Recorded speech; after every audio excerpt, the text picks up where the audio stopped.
പത്തനംതിട്ട കോന്നിയിൽ പാറമട അപകടത്തിൽപ്പെട്ട ഒരാൾ ഇപ്പോൾ പുറത്തെടുത്തിരിക്കുകയാണ്. വിവരങ്ങളുമായി വി ജയശങ്കറാണ് ഇപ്പോൾ ചേരുന്നത്. ജയശങ്കർ, എന്തൊക്കെയാണ് വിവരങ്ങൾ? അതായത് ഉന്മേഷ്, കോന്നി പയ്യനാമണ്ണ പാറമട അപകടത്തിൽ ഒരു മരണം ഫയർഫോഴ്സ് സ്ഥിരീകരിക്കുകയാണ്. അല്പസമയം മുമ്പ് ഒരാളെ കണ്ടെത്തിയെന്നൊരു വാർത്ത നമ്മൾ നൽകിയിരുന്നു. അതിന്റെ ഒരു അപ്ഡേഷനാണ്. ആ കണ്ടെത്തിയ ആൾ എന്തായാലും മരണപ്പെട്ടിരിക്കുന്നു എന്നാണ് ഫയർഫോഴ്സ് പറയുന്നത്. വലിയ പാറക്കെട്ടുകൾ ശരീരത്തിൽ വീണാണ് ഇത്തരത്തിലുള്ള മരണമെന്നും ഫയർഫോഴ്സ് എന്തായാലും പറയുന്നുണ്ട്.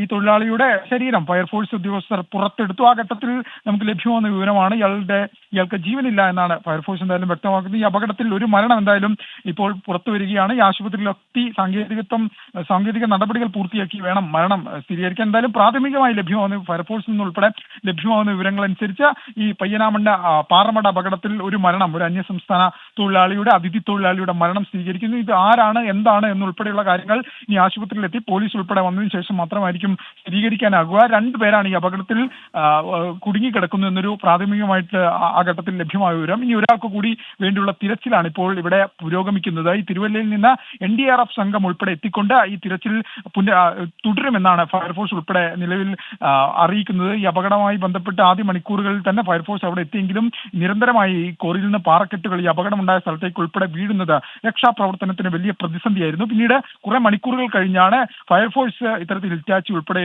ഉപയോഗിച്ച് ആ അപകടമുണ്ടായ സ്ഥലത്തേക്ക് എത്തിയത്. ആ ഘട്ടത്തിൽ അല്പസമയം മുമ്പാണ് ഒരാളുടെ കാലുകൾ ഫയർഫോഴ്സ് ഉദ്യോഗസ്ഥർ നടത്തിയ തിരച്ചിൽ കണ്ടെത്തിയത്. പിന്നീട് പാറയൊക്കെ മാറ്റിയതിനു ശേഷമാണ് ആളുടെ അടുത്തേക്ക്, ആ തൊഴിലാളികളുടെ അടുത്തേക്ക് ഉദ്യോഗസ്ഥർ എത്തിയത്. ആ ഘട്ടത്തിലാണ് ഇത്തരത്തിൽ ആ മരണം ഫയർഫോഴ്സ് ഉദ്യോഗസ്ഥർ എന്തായാലും സ്ഥിരീകരിക്കുന്നത്. മൃതദേഹം അല്പസമയത്തിനകം തന്നെ അവിടെ നിന്ന് ആശുപത്രിയിലേക്ക് മാറ്റുമെന്നാണ് ഉദ്യോഗസ്ഥർ പറയുന്നത്. എന്തായാലും വലിയൊരു അപകടമാണ് ഉച്ചയോടുകൂടി സംഭവിച്ചത്. അപകടത്തിൽ ഒരു മരണം ഇപ്പോൾ എന്തായാലും സ്ഥിരീകരിക്കപ്പെടുന്നു. ഒരു അതിഥി തൊഴിലാളിക്ക്, ഒരു അന്യസംസ്ഥാന തൊഴിലാളിക്ക് ഈ അപകടത്തിൽ ജീവൻ നഷ്ടമാകുന്നതാണ് ഈ മണിക്കൂറിൽ വലിയ വേദന ഉണ്ടാക്കുന്ന വാർത്ത. എന്തായാലും ഒരാൾക്ക് വേണ്ടിയുള്ള പരിശോധന, തിരച്ചിൽ തുടരുമെന്നും ഫയർഫോഴ്സും ഒപ്പം തന്നെ ജില്ലാ ഭരണകൂടവും അറിയിക്കുന്നുണ്ട്.